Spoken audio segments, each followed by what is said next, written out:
In Pit Lane, proudly brought to you by Online Invent, websites, digital marketing and custom software.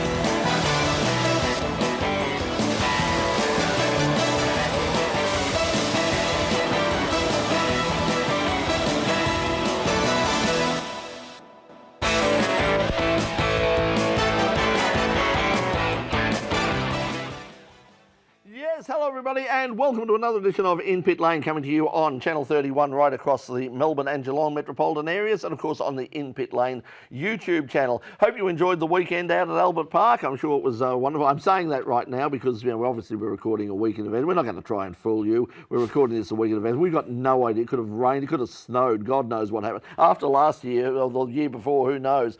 But one thing that I'm sure that happened that was provided some great racing and some fabulous entertainment would have been the Carrera Cup. And joining us a little bit later on in the program, our special guest this week is one of the top drivers from the Carrera Cup, and he is Nick McBride. And Nick has extensive experience, not just locally, but also overseas as well. We were talking about that. He was also down at Geelong. If you watched our opening show from Geelong when we had the down at the Revival, set fastest time of the day in the Porsche Taycan, the all-electric car, and we'll find out a little bit about that as well, what that's like to drive. Joining me once again is my colleague in crime, Mr. Craig Doc Ladigo, and Doc, we're all looking forward to what happened last week. We're looking forward to last week. Absolutely. Well, looking forward to that.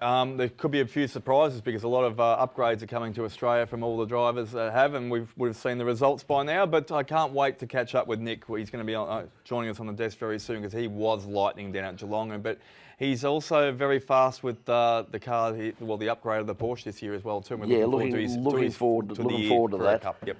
And we're going to find out, in fact, what did happen out at Albert Park. We're going to find out right now because we're going to take you to the In Pit Lane Motorsport News.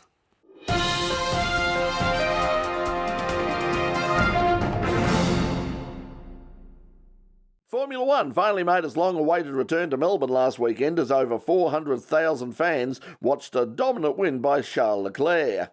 The Ferrari driver led all the way and, despite a short-lived challenge from Max Verstappen, was never in any real trouble, going on to win from Sergio Perez and George Russell. It wasn't a good weekend for the reigning world champion, who retired with engine problems for the second time this season. The DNF has now dropped Verstappen down to 6th place in the championship. Although Mercedes' season has not started as well as expected, George Russell still lies in 2nd place in the title chase after his 3rd at Albert Park. Russell had the wood-on teammate Lewis Hamilton all weekend, finishing ahead of the 7-time world champion for the 2nd race in a row. It was a better weekend for McLaren, with Lando Norris in 5th, just ahead of Daniel Ricciardo. It could have been one place better for the local hero, but team orders kept him behind Norris when the English driver had minor car problems late in the race. The teams are now on their way back to Europe for the next round at Imola in Italy, and another large crowd of rabid Ferrari fans enjoying the Scuderia's return to top form. Also at Albert Park, Shane Van Gisbergen took home the RMIT-designed Larry Perkins Trophy for the overall win in the Supercars Melbourne 400. Van Gisbergen and Chaz Mostert won 2 races each, but the Kiwi driver came out on top overall, winning the trophy by 12 points over Mostert, with David Reynolds 18 points behind in 3rd. The weekend's results see Van Gisbergen leave Albert Park with a reduced 144-point championship lead over Anton Di Pasquale, with Mostert 18 points behind in 3rd. The teams will now begin preparation for the long journey across the Nullarbor to Western Australia for the night race at Barbagallo on April 30 and May the 1st. In other results from the Grand Prix weekend, Hendry Jones broke through for his first Porsche Carrera Cup victory to ruin the perfect weekend of Aaron Love. Love, in his final local race before heading to Europe, won the first 3 races, but his chance of a clean sweep ended in race 4 after contact with Luke Youlden put him into the gravel trap. The result meant that it was Max Vidot who came away with the lion's share of points to take the early season championship lead. The experienced Jeff Emery won the Pro-Am class. And it was defending Gold Star champion Joey Mawson who came out on top in S5000 after 2 race victories. Shay Davies won the reverse grid race 2. On the streets of Long Beach, Joseph Newgarden kept Team Penske's unbeaten run intact with his second consecutive win of 2022. Newgarden earned his first career Long Beach victory by holding off Romain Grosjean and defending champion Alex Palou. Australia's Will Power was 4th. The race ended under caution after Takuma Sato speared into the tyre barrier at turn 8 on lap 84 of the 85-lap race, robbing Grosjean of any chance to take his first IndyCar win. Scott McLaughlin lost the championship lead to Newgarden after a disappointing race where he finished back in 14th place. A big weekend for Damien Harris in the Australian Top Fuel Championships at the Perth Motorplex last weekend. A capacity crowd saw Harris run a 3.803 to cross the line ahead of Peter Zabiris in a great race. He also set fastest time and ran the highest speed of the meet to take maximum points in the series. On 2 wheels, Chris Matheson grabbed his 6th Australian track record and a new Australian national record after running back-to-back sixes, just 1/100th of a second away from running Australia's first ever 5-second top fuel bike pass. Well, it wasn't just the Grand Prix that returned to Melbourne last weekend. The Australian Automotive Aftermarket Expo returned after a 3-year break. The event attracted big crowds and showed that in spite of all the barriers placed in its path, the local automotive engineering industry is still going strong, and the future is looking bright. The 2022 Australian Automotive Aftermarket Expo returned to the Melbourne Convention Centre after 2 years away. Although some overseas regulars were missing, there was no shortage of local companies on hand to show the latest in automotive equipment. While in the past the show was full of spanners, screwdrivers, turbochargers and tuners, this year's show reflected the major changes in the industry, with electronic data analysis and electric power all the rage. After 2 years of uncertainty and with the future of in-person live trade shows under a cloud, the Australian Automotive Aftermarket Expo seemed to go against the global trend, an encouraging result for the show organisers. The thing that is really resonating with me all day is just that everyone is walking around with a smile on their face. They're reconnecting and everyone is just so happy to be back to this face-to-face environment. It's great to get everyone back together. And NASCAR was at Martinsville last weekend and it was a victory to William Byron, who became the first 2-time winner this season. Byron was able to capture the lead from Chase Elliott, who won both Stage 1 and Stage 2, by winning the race off pit road between the second and third stages. He then led for the rest of the race to beat Joey Logano and Austin Dillon in a race that was largely devoid of any actual passing.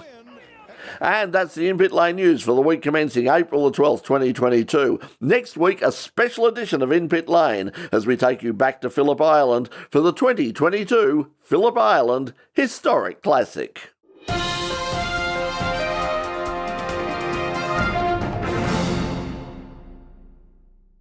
Yes, you're on In Pit Lane here on Channel 31, the In Pit Lane YouTube channel, and wherever it pops up around Australia or around the world. When we come back, we'll be joined at the desk by a very special guest, Nick McBride. Don't go away, we'll be right back. Okay, so we're on a break right now, and we'll take the opportunity of bringing Nick in. And it's Roy time, isn't it, I think?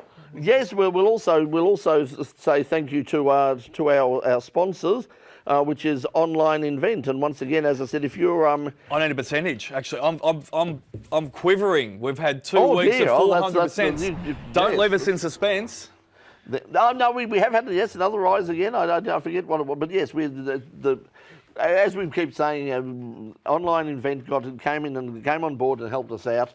and what they're doing in terms of promoting the website and the Facebook page and the YouTube channel has just had a huge effect on the numbers that we're getting there. So if you're a race team or a club, a series, and you're doing anything online at the moment, and you want to get it done properly and professionally by people who actually know how this shit works, then you need to talk to Roy and the team at Online Events. Well, the reason they've probably got their shit together is they might be watching us now because of Roy. There you go. That's it. So so hello to Roy, and thank you for your support once again. Thank you for your support of In Pit Lane. And as I said, yeah, you can do it yourself, and yeah, we've done the website and all that sort of thing. But even if you want to, Roy catches up with us on Thursday nights when we do our full course yellow, which we'll talk more about later on. But Roy's with us on Thursday night, so if you jump on and watch our YouTube wrap up for the week about with anything and everything, Roy's on there, and you can even send a message to him then and connect with us there. It comes up as virtual R on the chat every week during Full Course Yellow, which incidentally, I'll say this during the show, but just to give you a bit of a heads up, there will be no Full Course Yellow this week because of the Grand Prix. A lot of people are busy, Pete's busy, and I don't know whether we're busy, but a lot of people are busy. Dave Stillwell's busy. We could be flying, we could be parachuting down like Lewis Hamilton in Abu Dhabi, half naked. Who knows? Well, you'll be doing that yourself, and I'm not going. I'm not doing anything in Abu Dhabi half naked, I can tell you. Party pooper. Nick will come with me. Nick will come with. We'll go to Abu Dhabi. Come on. Congrats. Skydiving? Jumping out of a perfectly good plane doesn't seem that logical to me, but I've done it before and I loved it. Oh, so, What, half naked? Well, okay. With a helmet. What time do we go to air? Yeah, that's He used to wear a helmet. About. He wore a helmet, so Yeah, we won't go into that. Oh. Okay. So half naked. Boom, boom. So we're ready when... Okay, when they're ready, we're ready. Yep. Fire away, Pete. Welcome back to In Pit Lane. Well, one of the most popular race series, not just in Australia, but all around the world. An absolute global success story has been Carrera Cup. You can go right up to the top through the Porsche Super Cup alongside the Formula One cars. We've got Carrera Cup with the supercars here in Australia. There's Carrera Cup in the United States, in England, in France, in Spain. All over the world there's a Carrera Cup. They've got huge fields everywhere, great racing, and the new cars for this year are absolutely sensational. To find out about the new cars and about his career and what he's planning for both this year and the future. Joining us here at the desk is our guest this week, Nick McBride. Nick, welcome to In Pit Lane. Thanks for having me, guys. Now tell us about, well, first of all, before we get into the sort of details of Carrera Cup, let's talk about your career because you're back in Australia now, but you did a lot of racing overseas. Tell us about that adventure. Yeah, I went over to the UK in 2011, and I like many drivers back then, British Formula Ford was the series to be in. So I was fortunate enough to do that series in 2011 and had a good year. We finished third in the championship and third at the Formula Ford Festival, which is that the big Formula Ford race. And then lucky enough there to get picked up by a Japanese glue company that put me into British F3 the year after. So I got to race. They didn't stick you in, did they? I mean, no, wasn't Bostic. No, but I was 12 kilos lighter. They made me lose a lot of weight for it. But that was a real experience because that was against the Red Bull juniors back then. Carlos Sainz, it was unbelievable. We got to travel throughout Europe, Monza, Silverstone, all the best tracks, and an unbelievable experience. So you mentioned Carlos there. I mean, that's one of the things when we have sort of drivers who have done time in the so-called junior formula in Europe, they usually come back and say, well, I raced against. I mean, you mentioned Carlos. Who else? What are some of the other names that we might know now that you raced against and possibly beat? There's a few in IndyCar. So Jack Harvey over in IndyCar, Alex Lynn in sports cars, Daniel Kvyat in Formula Renault, Esteban Ocon. In Formula Renault, there was a whole bunch of them. There was about 50 cars on the grid at Rockium. Not raced against. How about tangles? Fun tangle with them. Oh, the Frenchmen, whether they're teammates or oppositions, are hard to get along with. but no, they were. You're all out there to beat each other, and it's not so friendly over there in Europe. You've got well over 150 races under your belt now, and you're well versed in the Carrera Cup and in the Porsche, and you've been driving it for years. Was last year Bathurst the most scariest crash you've been in when you tangled with your old team, the old Sonic? To be honest, it wasn't, because I've had a few big crashes. A famous one is probably the one at Sandown where the engine fell out of the back of the car. Yes. And that was Nick Foster, my teammate, in the other Bob Jane teammate's car at that time, turning around. And I had another big one at Tailem Bend probably about 2 years ago, which really knocked me about. But look, Bathurst was... that was in the cutting, and I remember Criley yelling out, "Neither of them are lifting." Yeah. Yeah, I was fully committed, and so was the Team Arts car. And that's what you get when you get two fully committed young guys trying to go over Bathurst, because we don't touch the brake over the top of the hill. So it's fast. We're up over 200 k's through McPhillamy. So you're trusting the car. Yeah, exactly. And you've seen there's been over years some big crashes there. As soon as you get that little bit offline there in the dirty stuff, you can end up in the wall anyway. So it's one of those things that's happened. What's a Porsche bill for that? Ask Porsche Centre Melbourne. No, that's what I said. What's are you, over a mil? No, it would probably be 200. 200 to start with a 2, I would have thought. Yeah. Now, of course, that was last year. The new cars that are running now in the Carrera Cup are more powerful, better handling, more aero, more everything. What do they like to drive? Completely different. So I've been in Carrera Cup, obviously, through the whole 991 generation of cars, the Gen 1 and Gen 2. The new cars, what we're finding is they've got, whilst they do have more horsepower, 25 more horsepower, we're actually slower in a straight line than the older cars, and that's due to the drag. So there's got a lot more aero on them, and getting your head around that notion of, okay, well, the faster I go around a corner, the more grip I have. It's retraining my brain to those F3 days to make sure I get the most out of the car. From speaking to the field generally, everyone's scratching their heads a little bit at the moment. It's because it is so foreign to even just the teams to engineer the cars. So everyone's really unsure about this round and these first few rounds of what's going to work, what's not going to work, and you might see a bit of a jumbled grid. What about in terms of their speed? I mean, they were very close to the supercar times to begin with. I mean, now with the increased power and the better aero and the rest of them, are we going to see them sort of like lapping faster at some circuits than the supercars? I think we might get close at a couple circuits where there aren't such long straights because of that extra drag we're carrying, but they'll corner quicker than a supercar, I would have thought. We're already a second and a half, 2 seconds quicker at tracks like Tailem Bend and Phillip Island. Is that with the same tread? You've still got the same? Yeah, same tread. We've got a slightly wider front tyre, which is helping the car turn a little better than the old car, but it will be pretty close. They look fantastic, and also I was looking at some footage today of the current GT3 car as well. Gorgeous looking cars, absolutely spectacular looking things. Yeah, they certainly look expensive to crash. Well, yeah, so something I'll certainly never know about. So what's the difference between driving something like, there's a lot of people now who are moving out of open wheelers and even touring cars into GT racing and sports cars. I mean, how big a difference is it? I mean, jumping out of a single-seater background into something like a Carrera Cup car? Now I don't think the jump is as big as it possibly was with the 991. It's probably quite doable, but jumping out of a Formula 3 car like I did into a development series car, it's night and day, completely different techniques. But with these new cars, what we're finding is your braking traces need to be like those open wheeler traces with huge amounts of initial pressure and a quick bleed off. I don't want to give too much away, but that's what we've found in testing so far.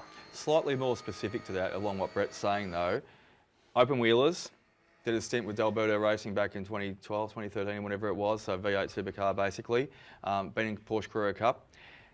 Do you think that, like yourself and probably other drivers out there, you need to be more of a mature driver to drive a Porsche rather than just jump in a supercar where it's just all, bells and whistles and the same thing? Is there a certain amount of maturity you need to have in a Carrera Cup Porsche to drive that instead of, say, something else? I wouldn't have thought so exactly, because I look at someone like Matt Campbell, but to be fair to Matt, he did 3 years up to when he really broke out and got picked up as that factory Porsche driver. Jackson was the same. So there certainly is a learning period that you need to go through. And that's why they've got that pyramid and that pathway in Australia that works so well, because they make you start in Sprint Challenge. You can even start in Class B in Sprint Challenge, then go to Class A. Then you go up to Carrera Cup, and that's when you can go overseas and race against the best in the world. Yeah, well, let's we'll take a break now on In Pit Lane, and when we come back, we'll find out a bit more about what the plans are for the future. You're watching In Pit Lane. Our guest tonight is Nick McBride, and we'll be back in just a moment. Taking us out tonight, music from the Urban Souls. Don't go away. We'll be right back. Yeah, as I said, the Urban Souls are joining us. They're getting into position now. We were going to have the whole band there. You can see their Instagram, Facebook, and YouTube details. And normally a slightly bigger band, but unfortunately they've been hit with the dreaded lurgy. And then you can see, hopefully they'll be all back together again. 4 gigs coming up quite on a lineup there. Yeah, quite a lineup. It's good. Well, it's good to see after the couple of years we had. And a few local horns as well too. If you can pop that up again, Phil. If you can just throw that up again, I'll just read through.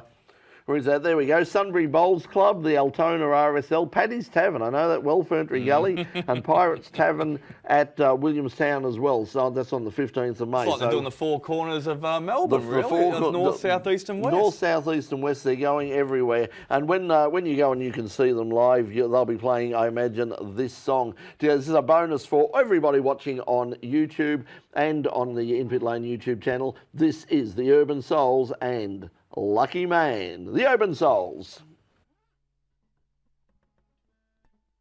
I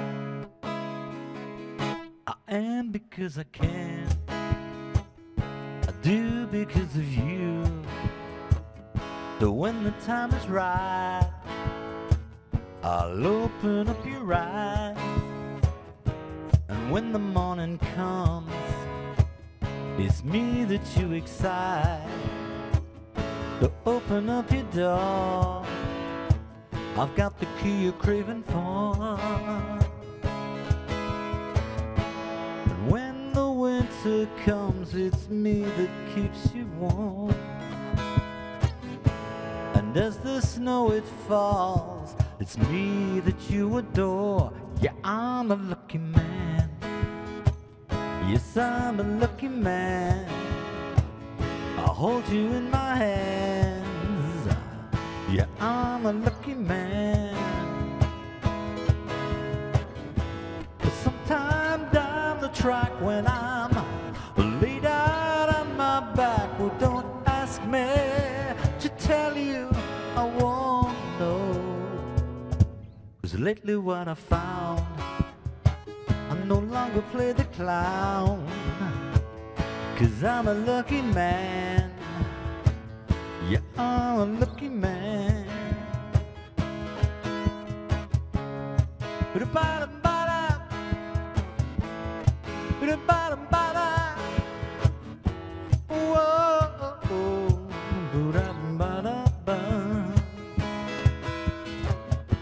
Sometime down the track when I'm laid out on my back, well, don't ask me to tell you, I won't know.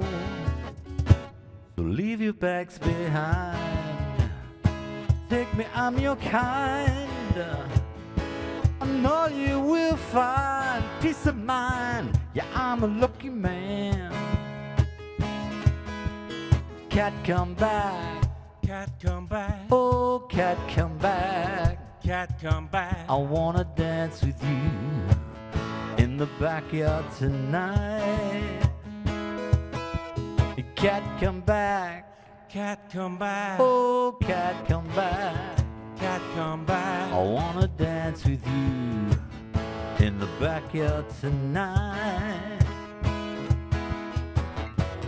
Sometime down the track when I'm spread out on my back, well, don't ask me to tell you, I won't know. 'Cause I'm a lucky man. Yes, I'm a lucky man. You can see it in my eyes, it's no surprise. Yeah, I'm a lucky man. Lately what I found, I no longer play the clown. Don't ask me to tell you why I'm a lucky man. Leave your bags behind. Take me, I'm your kind. I know you will find peace of mind. Yeah, I'm a lucky man. Yeah, I'm a lucky man. Yeah, I'm a lucky man. Ba-da-ba-ba-ba-da-ba-ba, and I do the best I can. Ba-da-ba-ba-ba-da-ba-ba, lucky man. Ooh, ooh, yeah, yeah, yeah.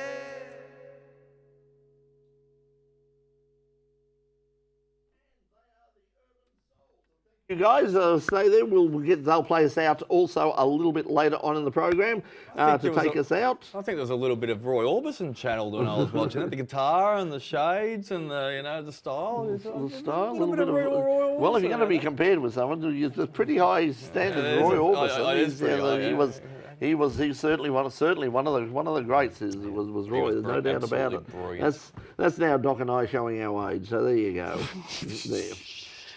Yes, let's keep it quiet. Nick, of course, would know nothing about Roy Orbison. No, my father loved Roy Orbison. So, thank you very much. Well, you didn't say grandfather. He's in his 70s. Well, look at he had a revival there for a long time. Just before he had a huge revival with the Travelling Wilburys and Pretty Woman. And all that sort of thing, and the duo with KD Lang, who was crying. And I've still listened. Welcome to this. This is music. Welcome to the new music program.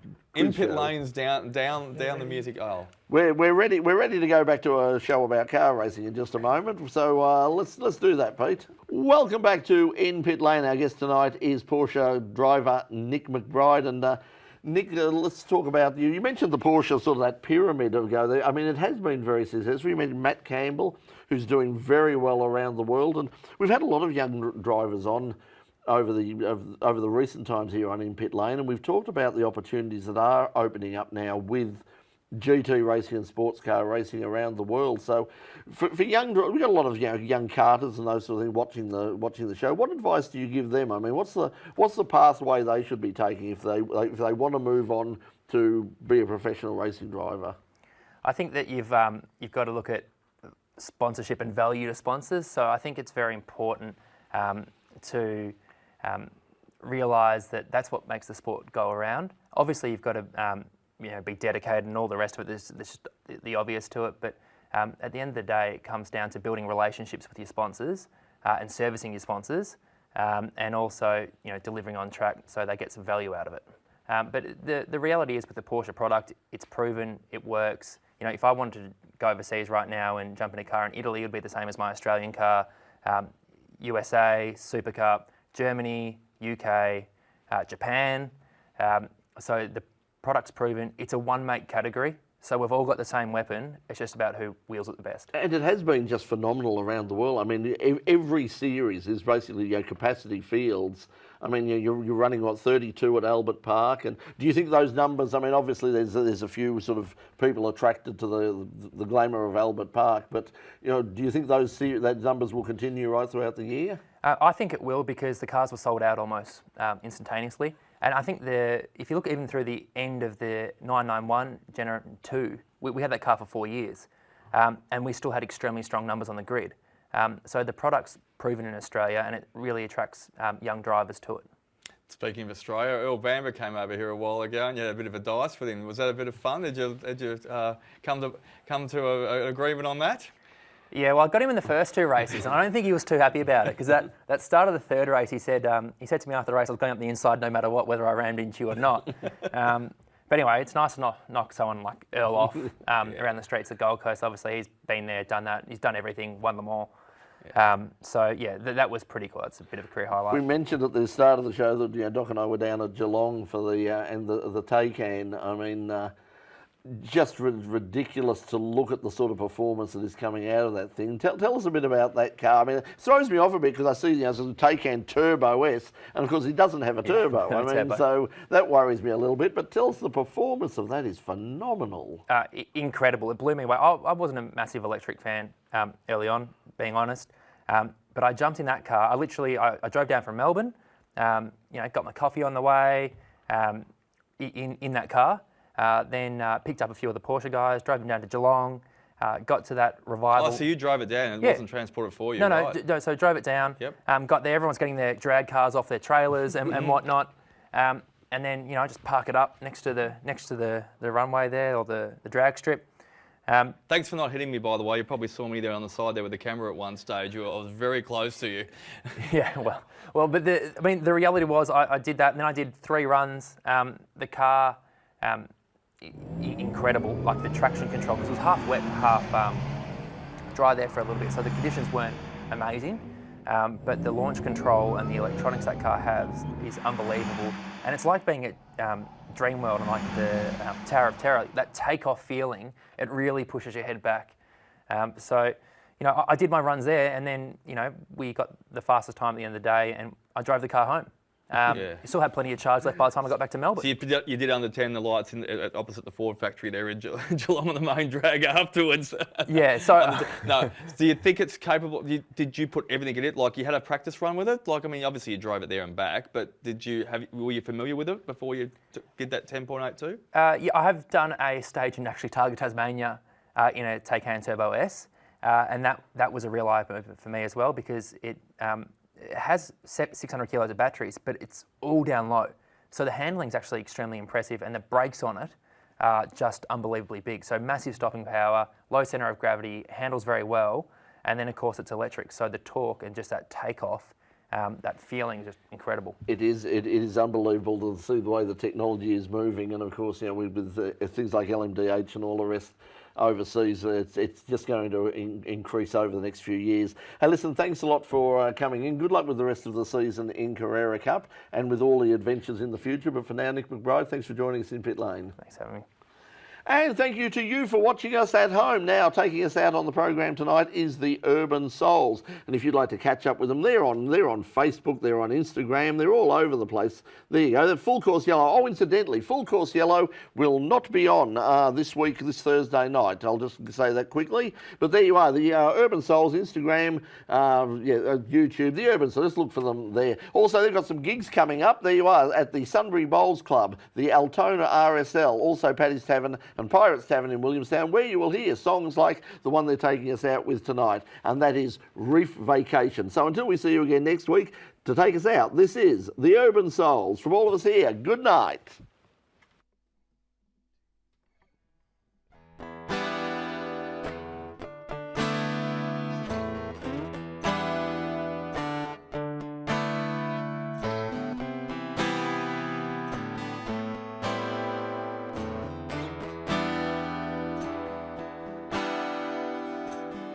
Feel the ground, it can shake,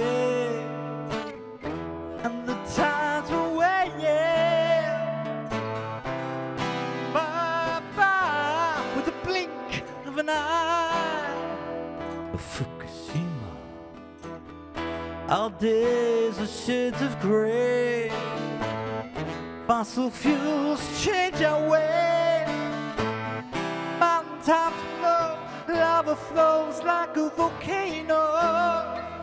Vesuvius, bumped under pressure, stored in captivity. The price part of profitability. The cold air rising, CO2 dioxide. Throw a thermal blanket over it. Pulling whoa, over our eyes.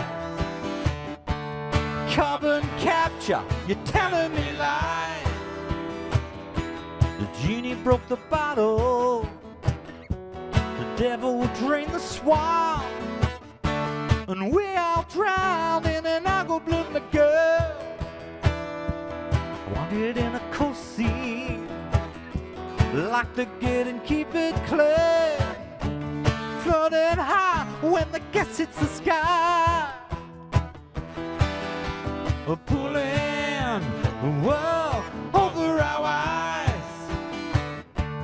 Carbon capture, you're telling me lies. Sequestered underground. Cold cabal, you're bringing us down. Bringing us down. You're bringing me down.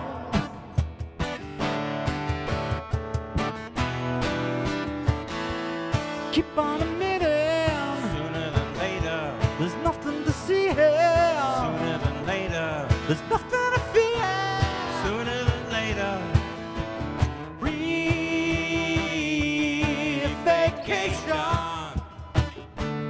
Is it a figment of my imagination?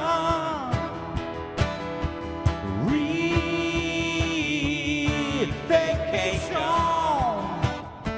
The Cairo bleaching. Extinction. Sequestration.